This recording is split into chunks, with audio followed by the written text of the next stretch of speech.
Oleh sebab itu, gaibnya manusia pada pikirannya yang didorong oleh ruh, gitu, yang berasal dari Allah. Ruh gerakan dari Allah mendorong pikiran dan hati, lalu melahirkan satu perbuatan. Nah, maka terlihatnya gaib manusia itu pada perbuatannya.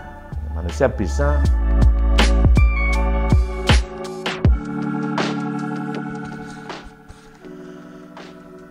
Assalamualaikum warahmatullahi wabarakatuh.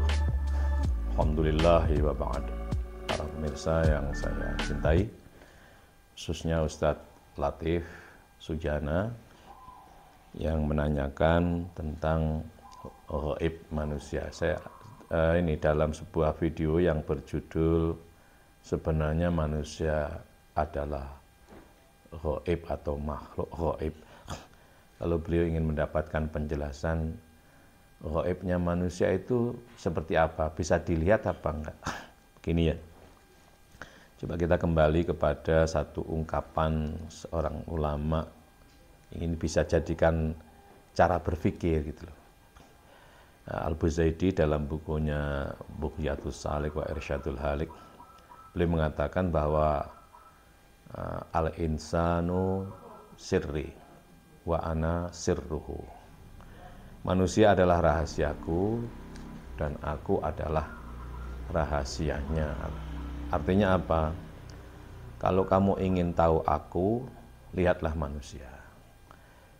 Kalau kamu melihat manusia, terlihat olehmu manusia dengan berbagai ragam bentuknya semacam itu, perilakunya, suku bangsanya, perbedaan yang bersifat tidak gaib, perbedaan yang bersifat zahir, maka pandanglah aku. Nah, kemudian kembali pada pertanyaan misalnya, gaibnya manusia itu seperti apa? Begini ya, kalau kita meminjam teori itu tadi berarti kita kan seringnya begini, kalau menganalogikan Tuhan itu lewat ciptaannya itu manusia. Tuhan itu kan gaib. Allah Subhanahu wa Ta'ala kan tidak tampak. Tampaknya di mana? Itu loh. Tampaknya Tuhan itu pada perbuatannya. Gitu. Nah, perbuatan Tuhan kan banyak. Maka sekian banyak perbuatan yang menghasilkan ciptaan yang disebut dengan makhluk itu intinya adalah pada diri manusia. Kenapa manusia? Ya karena manusia itu mewakili seluruh ciptaan Tuhan. Artinya apa? Bahwa seluruh yang dicipta oleh Tuhan untuk manusia. Maka surga, termasuk surga neraka dan juga malaikat sekalipun, termasuk para nabi dan para rasul, itu untuk manusia. Nah, oleh sebab itu maka ini bisa dibalik dengan meminjam istilah al-insanu sirri wa ana sirruhu, ini bisa kita jadikan analogi berbalik. Artinya apa? Tuhan kan gaib, manusia juga gaib. Lalu kita lihat gaibnya manusia itu seperti apa. Coba kita analogikan pada Tuhan. Gaibnya Tuhan kan nggak bisa dibayangkan, tapi bisa dilihat pada perbuatannya atau af'alnya berupa ciptaan yang disebut dengan makhluk. Nah sekarang gaibnya manusia itu seperti apa? Gaibnya manusia itu masih bisa dilihat pada perbuatannya. Oleh sebab itu, gaibnya manusia pada pikirannya yang didorong oleh ruh, gitu, yang berasal dari Allah. Ruh gerakan dari Allah mendorong pikiran dan hati, lalu melahirkan satu perbuatan. Nah, maka terlihatnya gaib manusia itu pada perbuatannya. Manusia bisa, dari mana manusia itu kok bisa menciptakan jembatan, kok bisa menciptakan, membuat jalan tol dan lain sebagainya, realisasinya itu yang dipikirkan kan gaib, nggak kelihatan. Kenapa gaib? Karena berupa pikiran dan tentu adalah olahan pikiran dan hati. Nah, olahan pikiran dan hati kemudian mengkonstruk itu berasal dari Allah. Kalau pikiran doang, yaitu tidak dikomunikasikan dengan hati, itu bisa jadi bukan dari dia. Dari manusia itu sendiri yang tidak gaib. Apa manusia yang tidak gaib? Ya fisik ini. Apa fisik itu?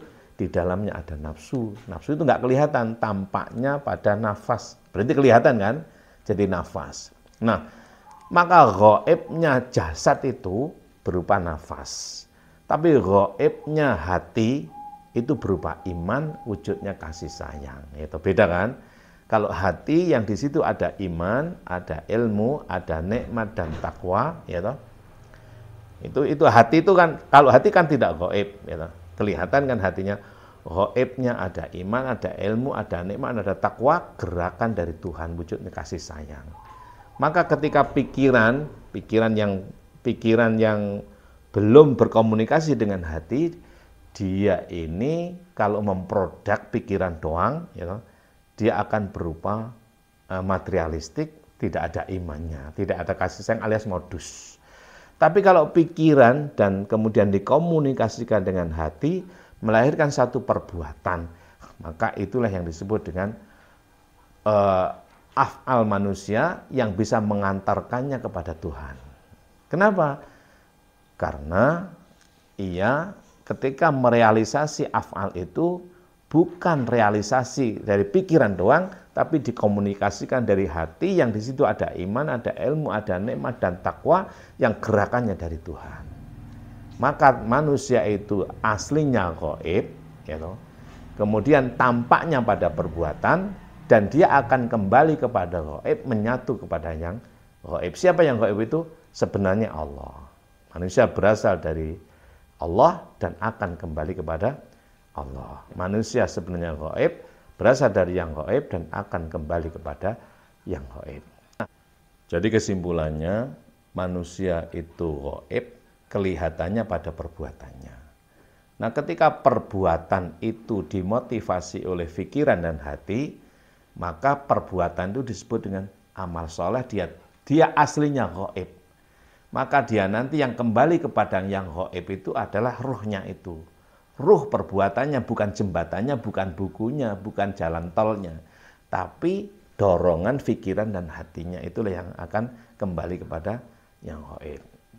Nah, ketika dia lepas dari hati, ya toh, ketika dilepas dari hati, dia hanya berupa pikiran, dia hanya wujud jembatan doang, dan dia akan kembali pada fisik saja yang di situ ada nafsu. Jadi gaibnya manusia itu adalah dalam pikiran dan hati. Yang hati itu dari Allah, pikiran itu terpengaruh oleh fisik kita. Hati dari Allah berupa ruh, dan ruh berupa ruh wujudnya rahmah.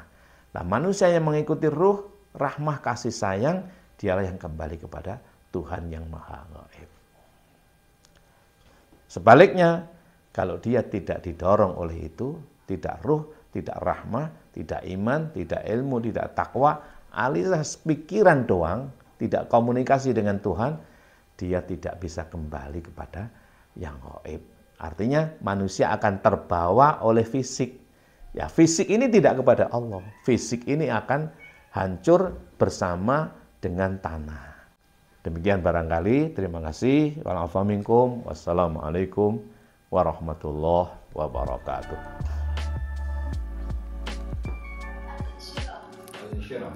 Oke, monggo.